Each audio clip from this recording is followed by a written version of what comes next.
Hello and welcome back to another edition of Viper Bites presented by the Fantasy Points Media Group. Head over to fantasypoints.com, use promo code Vipers22 and get 10% off that subscription today.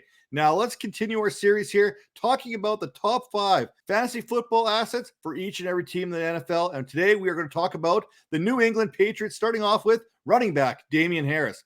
Harris was a touchdown maker last season, and even with a little regression in that regard, he still averaged 4.6 yards per carry on his way to a 929-yard campaign. Harris doesn't receive the same kind of fanfare that other backs will receive, which will allow him to continue to outperform his ADP. With 15 touchdowns, Harris is one of only 6 backs to finish with 10 or more scores. You want to talk about efficiency? Harris's touchdown rate was 7.4%. That was the third highest over the last 10 seasons. Once in the red zone, New England, they like to run the ball. The Patriots' 54% run rate in the red zone was the highest last season of any team. And when you are getting the ball down in this area of the field, you have an opportunity to put up fantasy production and you hand the ball off to Damian Harris. Yeah, I'll take those fantasy points. Thank you very much. Next up on the list, one of my guys, and I may be the last guy standing on Jacoby Myers' mountain here when it's all said and done, but Myers, he is still one of the more underappreciated receivers. This year, last season, I've heard conversations right now that I may be the only one left on this Jacoby Myers mountain, and I will continue to plant my flag. Maybe it's because he only scored 2 touchdowns last year. Maybe it's because they brought in Devontae Parker. Maybe it's because Tyquan Thornton's there. Who knows? But for whatever reason, no one wants to get on Jacoby Myers' mountain with me. And you know what? I'm okay being a lone wolf. I'll take that. Let's take a deeper look inside the numbers, shall we? With a first-year quarterback, Myers has a 23.6% target share to go along with a 66% catch rate.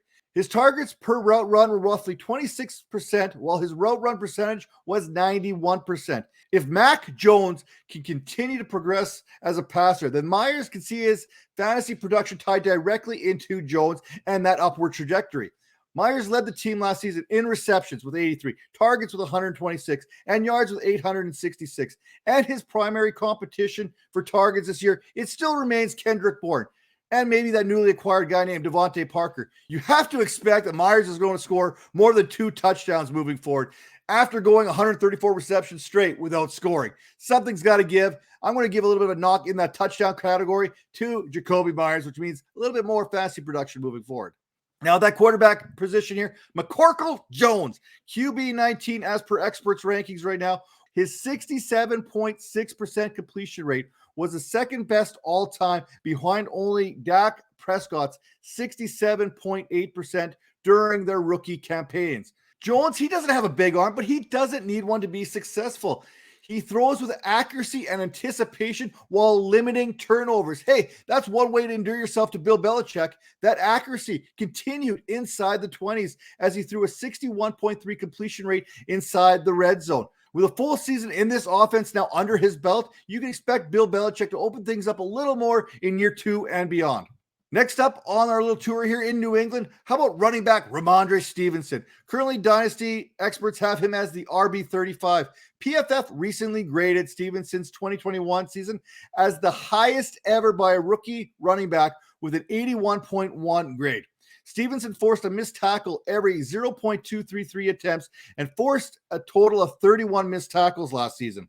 Stevenson gives me serious LeGarrette Blount type vibes, or even maybe a Corey Dillon type vibe from way back when Corey Dillon left the Bengals and he became a New England Patriot. Eventually, we will see a change in philosophy in which Stevenson becomes a hammer down near the goal line. As last season progressed, the Patriots started giving Stevenson a greater carry share, and to his credit, he would go on to post 729 yards on 147 touchdowns over the last 8 games. That's probably tied into his ability to start picking up the blitz coverage and protecting the quarterback a little bit better. New England's backfield is one of the more interesting ones moving forward. You have Harris and you have Stevenson in tow. Brandon Bolden, he's moved on. James White, he's coming off a significant hip injury. And you have a couple of rookie running backs in Pierre Strong and Kevin Harris. Finally, the tight end position. We have Hunter Henry. He's going off the board as the Dynasty tight end 14 right now, which is the overall position of 121. In fantasy, we love ourselves some touchdowns.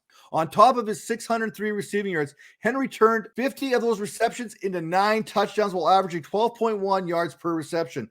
Henry became a favorite target of Mac Jones, especially down in that red zone. Henry has been a very quarterback-friendly option going back to 2016, where he has helped produce a 119.7 passer rating when targeted, which is the highest total at that tight end position. Let's take a little bit of a deeper look into Henry's numbers. Henry ranked 10th in fantasy points per route run at 0.43 and second in fantasy points per target at 2.19. So there is production available in Hunter Henry. He's kind of sliding under that radar. And you know what? He's still got 3 to 4 good seasons ahead of him, especially in this New England's offense. Right now, I can see this offense starting to progress upwards. We talked about these other weapons with Harris, with Stevenson, Jacoby Myers. You've got yourself Devontae Parker. You've still got Kendrick Bourne in tow there. Tyquan Thornton. You got some young running backs up and coming. And you still got Jonas Smith, who's going to factor into this Patriots offense one way or the other. Patriots are likely going to be seeing a lot more 12 personnel on offense. And with that, hey, means fantasy production somewhere along the line. If you want fantasy production, if you want to increase your production in fantasy, head to fantasypoints.com, use promo code Vipers22 and get yourself 10% off today. And what else can you do today? Make sure to like this video, hit that subscribe button, and make sure those notifications are turned on because we got plenty more content coming at you daily right until kickoff. See you later.